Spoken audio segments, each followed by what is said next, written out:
Boa tarde, Pedro Mestre, obrigado por estar connosco nesta conversa.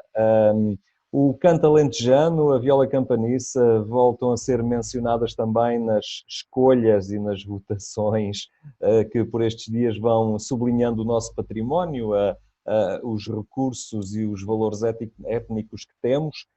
Tem sido um itinerário da sua vida, ao fim e ao cabo, esta valorização, este descobrir o que é o canto alentejano, estes instrumentos, valorizá-los. Como é que se apaixonou um dia por esta realidade?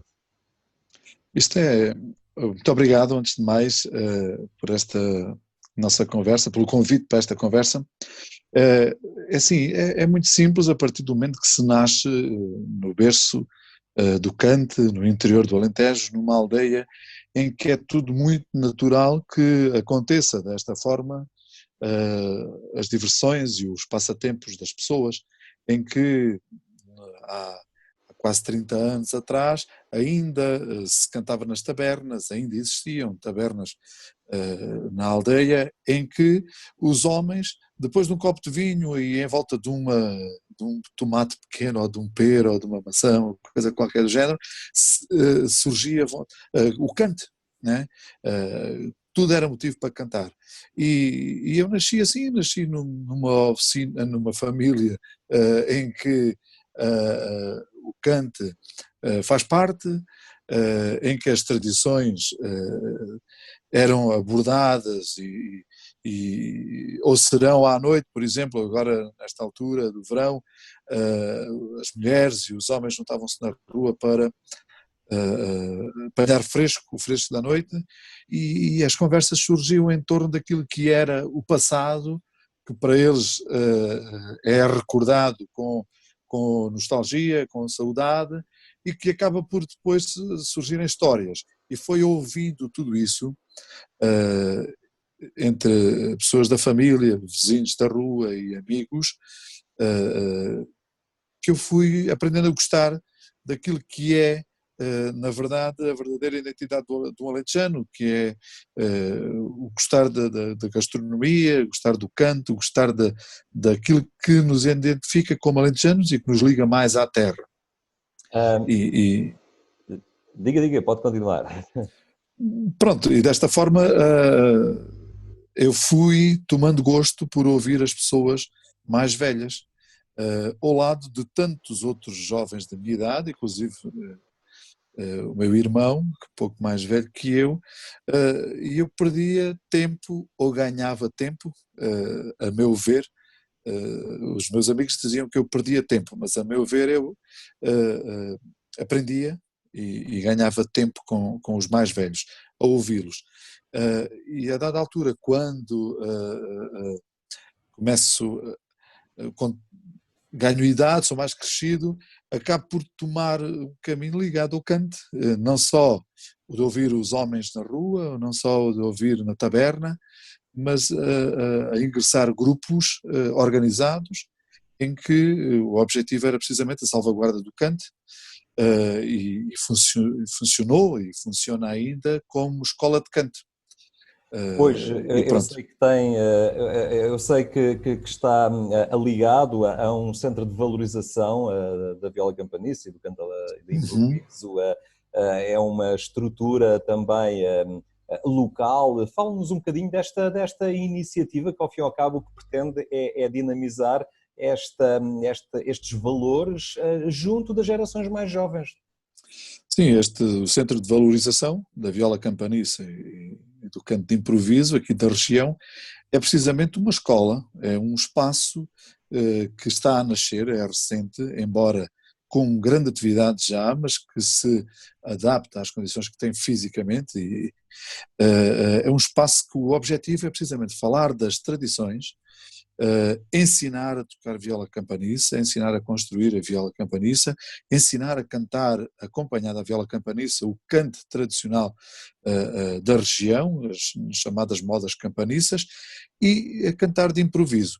Pronto, de certa forma é um espaço em que nós disponibilizamos para quem quiser, para toda a gente, todas estas questões ligadas à tradição e à arte do saber fazer, juntando gerações diferentes. Os mais velhos, os de meia idade e também mais novos a ensinar, porque felizmente já temos muita juventude, da minha idade, inclusive, eu considero-me um jovem ainda, com 36 anos de idade, a ensinar. No primeiro ciclo levamos a viola campaniça e os cantares ao primeiro ciclo, que para nós a oportunidade que temos de conseguir trabalhar com o maior número de crianças, e depois aulas pós-laboral que acontecem nos centros culturais das freguesias vizinhas, e com o apoio das juntas de freguesia também, vamos ter com as pessoas.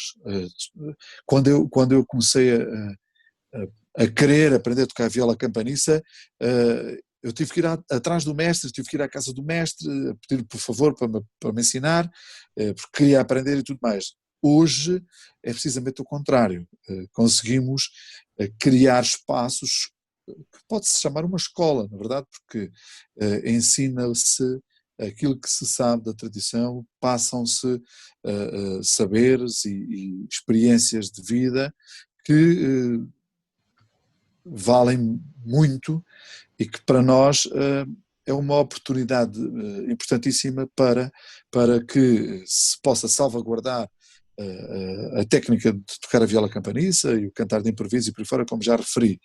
Na verdade, isto é um consórcio em que, a partir da Câmara Municipal de Odmira, convida associações e a Junta de Freguesia, posso até citar a Junta de Freguesia de São Martim das Amoreiras, a aldeia onde está sediado este centro de valorização, a Junta de Freguesia, a Casa do Povo de São Martim das Amoreiras e a ADA, que é a Associação de Desenvolvimento de Amoreiras-Gar, que é uma aldeia da freguesia, e pronto, com a Câmara Municipal, este consórcio junta-se para salvaguardar as tradições do concelho e da região em si, e depois temos monitores que trabalham todos os dias neste projeto, que vai desde o primeiro ciclo, que nos ocupa o dia todo, e depois, ao fim da tarde, as aulas pós-laboral, que temos dos 8 aos 80 anos de idade, alunos a frequentar as nossas aulas, e muita gente a tocar campaniça já, felizmente. Surgem depois aquilo que nós chamamos oficinas, que são momentos, eventos pontuais que nós vamos organizando para... é uma tertúlia, basicamente, em que num convívio desenvolvemos uma chamada oficina de canto de improviso, com viola campaniça, onde temos também gerações diferentes a participar e em que os jovens têm a oportunidade de ter contacto com pessoas que aqui na região são conhecidas como cantadores e cantadeiras e até mesmo tocadores de viola. No que diz respeito a esta questão do canto de improviso, principalmente focamos muito nestas oficinas de canto de improviso, esta modalidade de improvisar da região, que é o despique e o baldão. Pronto, estas são as atividades. Depois, para além disso, participamos em certames de feiras e festas aqui a promover a nossa atividade. Temos uma oficina onde construímos as nossas violas, onde temos também a colaboração do mestre Daniel Luz, que é um construtor do Concelho de Odmira, de São Titónio, em que já lecionou uma formação onde saíram pelo menos 2 formandos a construir um instrumento e que a dar continuidade a essa arte para poderem fabricar violas, tirar experiências do seu fabrico e da sua arte para obter e conseguir ter a melhor viola, que isso é sempre uma arte, um objetivo que o construtor tem, é fazer o melhor instrumento. Para além das competências do domínio de um instrumento musical ou das técnicas vocais que levam a interpretar de forma correta o canto alentejano, há aqui também uma construção de identidade, ajudar a que as novas gerações do Alentejo tenham mais facilidade em se situar onde estão, ao fim e ao cabo, ganhar este gosto, esta matriz que herdam dos antepassados.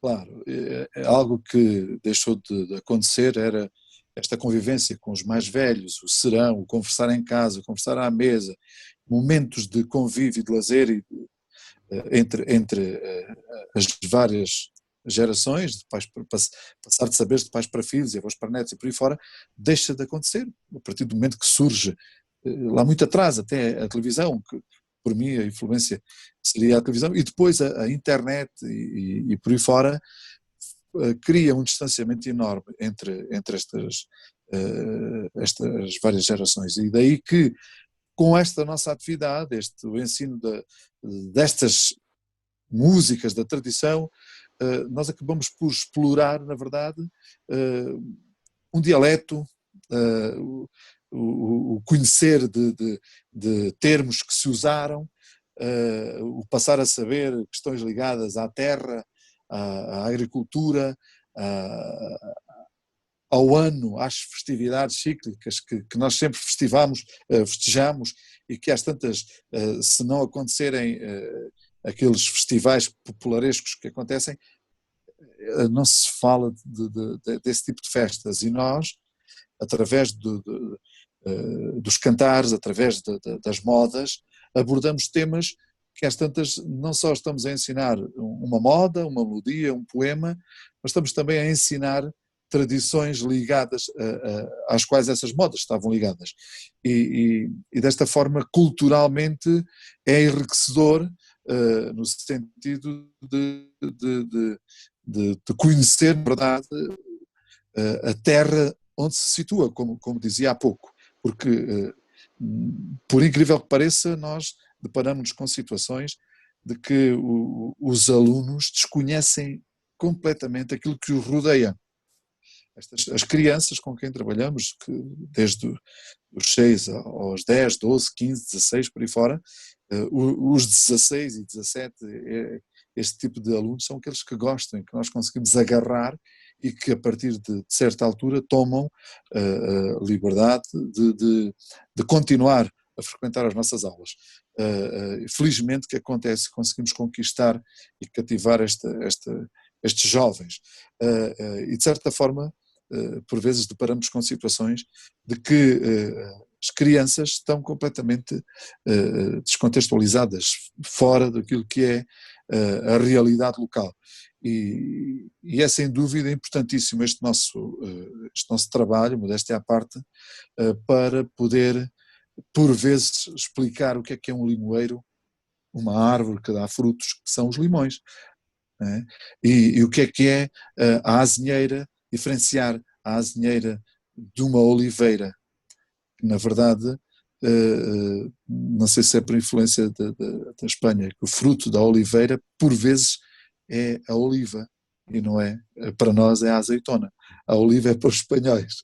E então temos estas respostas assim, e que são situações que por vezes parece que não é a realidade. Tendo em conta... Claro. Falou há pouco de duas realidades de canto que são distintas, falou do despique e do baldão. Habitualmente as pessoas, quando ouvem falar no cantar alentejano, recordam-se imediatamente dos grandes grupos de homens juntos que cantam. Uhum. Estamos aqui a falar de uma realidade com características próprias diferentes? Completamente. Sim, sim, completamente. Para já que é um canto individual, um canto solista, em que grupos de homens ou mulheres que se juntam e que em volta de uma mesa normalmente, um copo de vinho, um petisco, e vamos debater aqui um tema que é lançado por acaso. E cada um defende a sua teoria sobre aquele canto, respeitando as regras da composição das quadras, respeitando a melodia, respeitando o instrumento que está a acompanhar, e dessa forma acontece este improviso, que na verdade aquilo que é dito naquele momento não volta a ser repetido. Até inclusive temos o canto do despique, que há palavras que não podem ser repetidas dentro da mesma quadra, em que chamamos o ponto, e a partir daí aquela palavra é dita, não pode ser repetida, é considerar pisar o ponto. Ou pisar o ponto, o cantador é excluído, pelo menos enquanto estivermos a cantar sobre aquele ponto. Depois quando se mudar ele volta a cantar outra vez. Pronto, que é uma forma de cantar que está em extinção, vamos ter esta noção que a realidade é homens que cantam este cantar desde toda a vida deles, se calhar não conseguimos encontrar 2 dezenas de pessoas, não conseguimos encontrar 2 dezenas de cantadores da tradição deste improviso, seja ele despique ou baldão. O baldão, como o próprio nome diz, é um pouco mais à balda, em que cantando e versando em 8 versos, não tem estas regras do repetir palavras, podemos estar um pouco mais livres, temos mais sílabas nas frases para poder, nas frases melódicas, assim dizendo, para poder dizer mais daquilo que pretende, e que acaba por como é que é dizer, viciar ou motivar mais os cantadores, e esta modalidade que é o baldão, ele acaba por entusiasmar os cantadores e durar muito mais tempo. O despique, com todas estas regras, os cantadores acabam por excluí-lo. Depois o canto coral, é claro, foi aquele que desde há muitos anos foi divulgado e passado a saber como realidade cultural desta região, chamada Alentejo, mais Baixo Alentejo. Não precisamos de falar de história, mas o Estado Novo folclorizou o país, e com essa folclorização o Alentejo foi definido como os homens juntos, agarrados uns aos outros, cantam às vozes em terceiras e 2, 3 vozes, se assim o permitir, a melodia.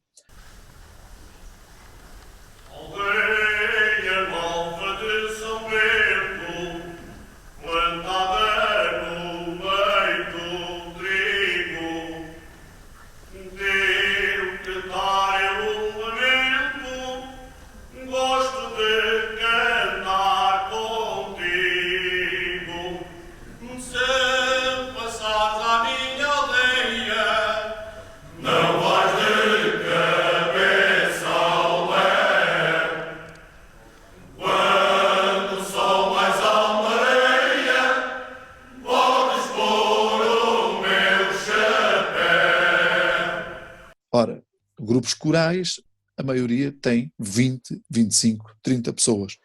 Quer dizer, deveria ter, porque a maioria, na realidade, tem 20, 18, 15, por aí fora, porque cada vez há menos homens a cantar.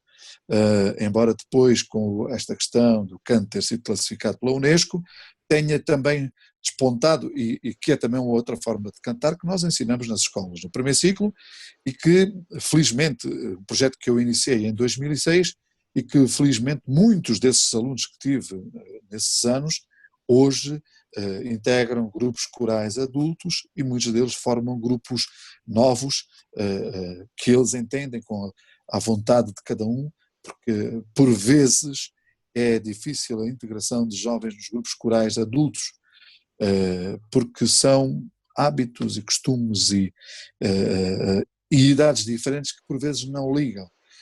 E dessa forma que corremos o risco de a juventude formar grupos novos, que depois da classificação da Unesco temos tido muitos grupos de gente nova, que têm surgido muitos grupos de gente nova, e nem só, até Lisboa, por exemplo, tem, salvo erro, 6 grupos corais que surgem depois da classificação da Unesco, corais esses com elementos descendentes de alentejanos, mas homens já de alguma idade, de meia idade e idosos. Né? O que é certo é que... Relativamente a essa questão, peço desculpa, há aqui... há quem defenda que o genuíno do canto alentejano é quando ele é interpretado por quem realmente trabalha a terra.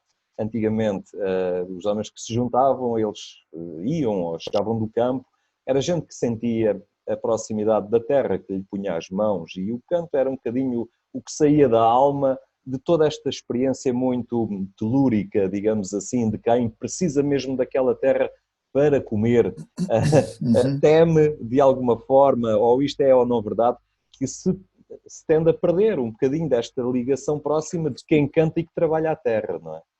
Completamente, isso já se perdeu. Pois. Assim, ainda os grupos corais ainda têm homens que trabalham a terra. Agora, o trabalhar da terra que se fala nesse tipo de cantares já não é feito, já não acontece dessa maneira.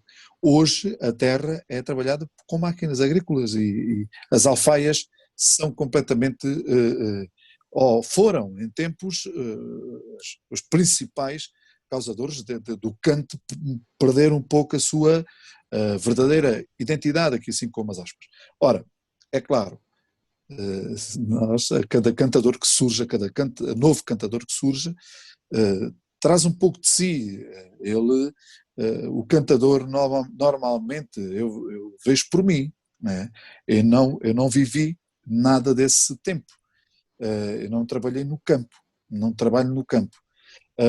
Mas quando um cantador se sente da terra Alentejo, se identifica com a sua região, ele continua a sentir na alma o peso que aquela moda, que aquela música, que aquela letra tem e carrega. Né? E de certa forma, eu acho que se consegue transmitir essa força, essa vontade de mostrar,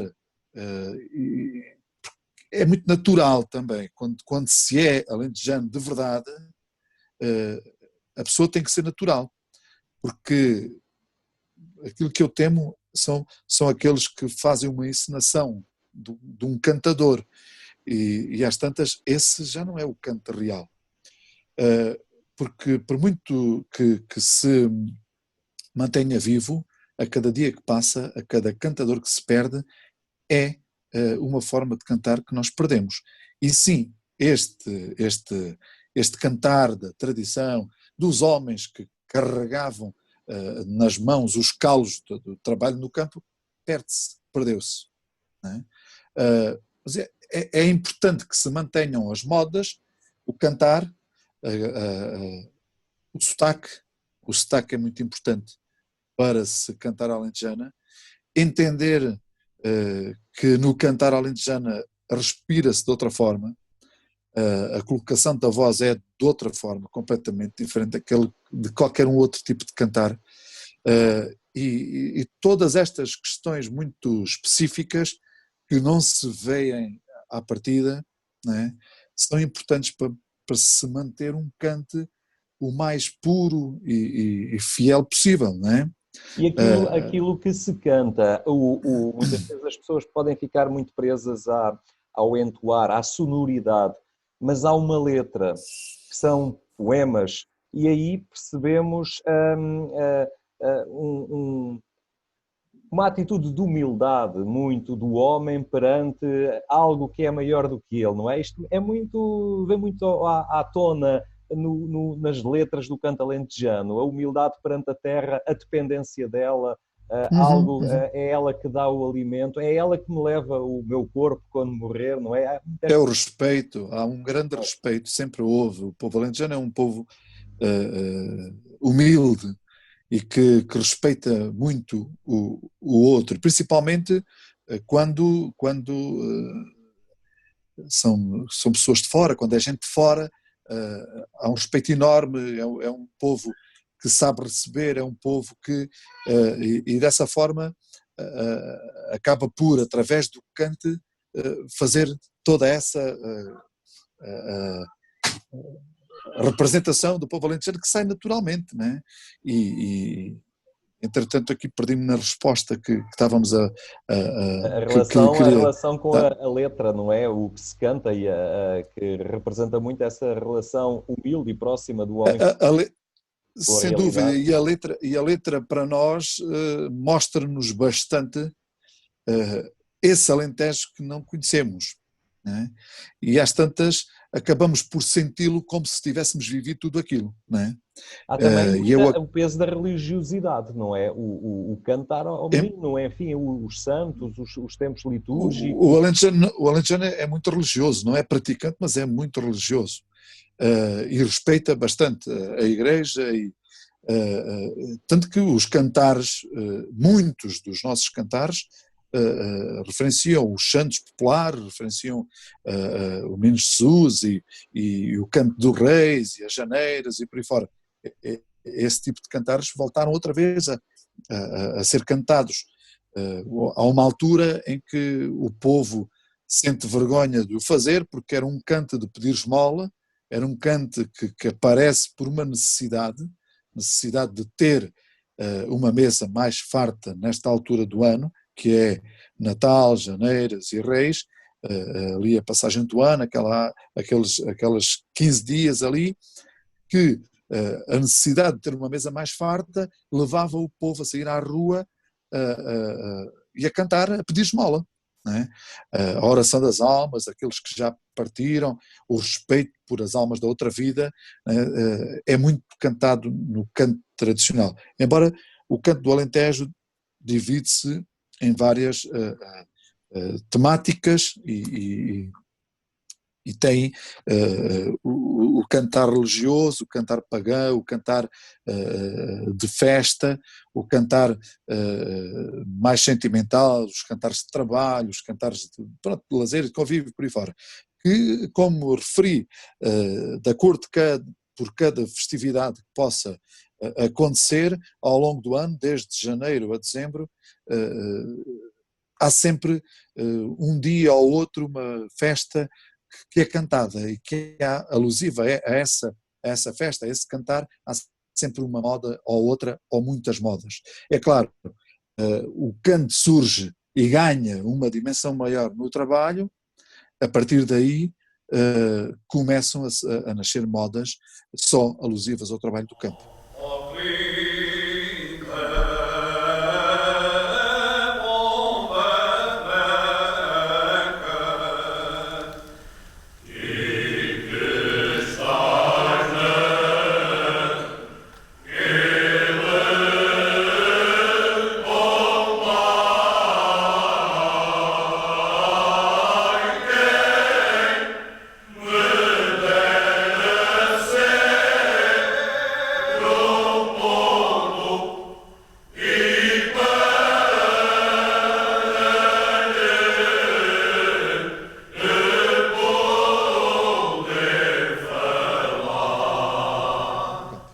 Durante uma época, os compositores só referenciavam a atividade agrícola, né?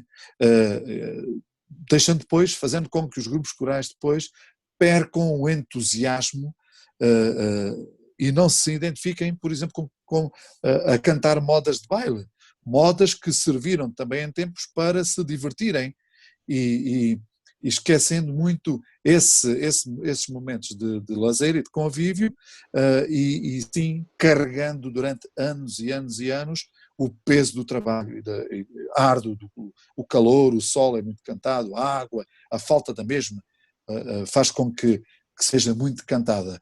E até os dias de hoje esse tipo de modas mantêm-se vivas e vão passando de geração em geração. felizmente que nos últimos anos surgem novas composições para o cante, em que já são abordados temas recentes, questões que nos surgiram há pouco tempo, já existem modas a falar já da internet, existem modas a falar do património da humanidade e por aí fora. Felizmente que os cantadores e aqueles que têm o dom de compor uma letra e uma melodia continuam a fazer modas para o cante. É claro que eu defendo muito a recolha do cancioneiro, a preservação do mesmo e a transmissão, mas também gosto bastante de novas composições, porque o cante precisa de nova vida e de se mostrar atual, porque ele está atual, está vivo, está bem de saúde e essas composições, essas gente nova no cante demonstra isso. Percebe também nisso que acabou de afirmar já o fruto de grande parte do seu esforço e da sua dedicação, apesar de ser um jovem ainda. Sim, porque eu, como lhe disse, desde muito novo que ingressei em grupos corais, primeiro um grupo coral infantil, depois grupos corais adultos, em que eu era o único jovem no meio de tantos homens mais velhos que os meus pais, da idade dos meus avós e por aí fora, e que desde muito cedo percebi que é necessário fazer alguma coisa para poder mudar esta situação. Porque não pode ser possível que seja só eu a conseguir entender o cante e a apaixonar-me por ele e fazer com que ele seja parte de mim, da minha vida. É impossível que seja assim. E durante muitos anos, ali o início dos anos 90, isso aconteceu. Era raro encontrar um jovem. E mesmo os cantadores diziam-se, os primeiros dias que eu ingressei os Gaviões de Castro Verde, onde eu sou natural, os cantadores diziam: agora não faça como os outros, agora não faça como os outros, que chegam num dia e no outro dia já não aparecem. Porque os grupos corais exigem muito dos cantadores, né? Todas as semanas um ensaio ou dois, depois ao fim de semana solicitações para atuações e os jovens têm cada vez mais oferta e isso leva a com que se desviem e não queiram responsabilidades. Parte do meu trabalho, sim, é verdade, eu não gosto muito de falar sobre isso, que sejam os outros a perceber aquilo que eu fiz, que eu faço todos os dias, mas o que é certo é que fico satisfeito por perceber que o cante ganhou nova vida e que vive uma outra fase da sua vida. Eu conheci pelo menos já 3 fases na vida do cante e que esta é sem dúvida a mais bela, a mais bonita, em que é reconhecido mundialmente, vemos a comunicação social a falar dele, nem tanto como merecia, mas fala-se dele, vemos a internet a mostrar cante, que nem sempre, por vezes, é o melhor cante. Nós devíamos de filtrar um bocadinho daquilo que registamos e que publicamos, por exemplo, nas redes sociais e que acaba por também, por vezes, pecam por excesso, né? E nestes últimos anos tem-se percebido muito isso. O que é certo é que fico satisfeito em ver alunos meus que por vezes não entendiam aquilo que eu abordava nas aulas e que fico satisfeito ao vê-los vir ter comigo, a elogiar, cantar, a falar de uma moda e eles próprios a cantar em grupos. Assim como colegas meus da minha idade que quando eu comecei não gostavam muito, não entendiam e que hoje veem de forma diferente esta vontade, este gosto e entusiasmo e garra por aquilo que é o ser antejano e através do cante conseguirmos manifestar como deve de ser e à séria aquilo que vai dentro da alma de uma pessoa, de um homem que ama aquilo que é seu.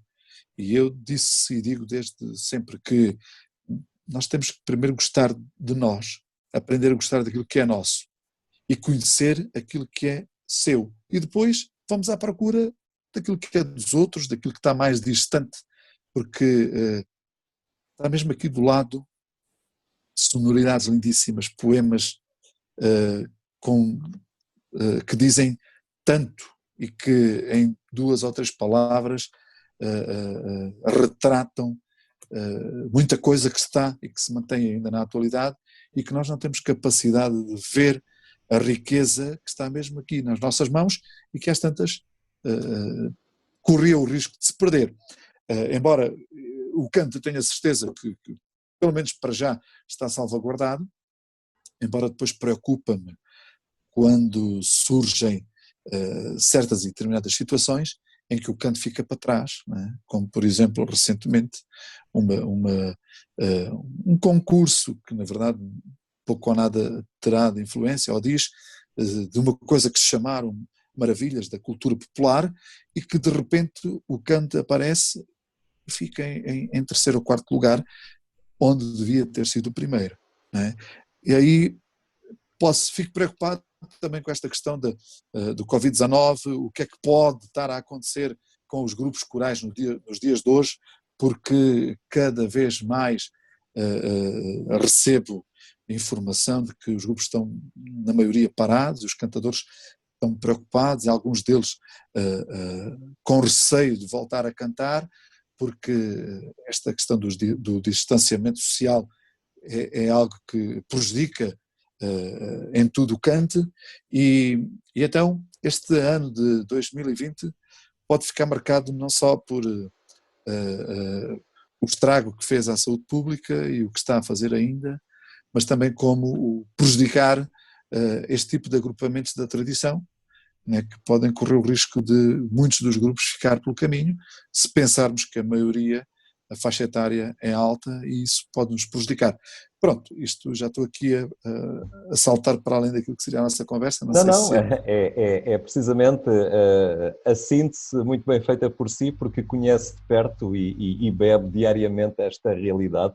Pedro Mestre, nós agradecemos muito a sua disponibilidade e o facto de nos ter ajudado a mergulhar neste Alentejo genuíno, porque é importante também, e agora nestes tempos de algumas férias, para alguns que se descubra aquilo que é nosso, como dizia. Sem dúvida. Muito obrigado, Pedro. Então, obrigado, um abraço a todos e de vez em quando ouçam, cante.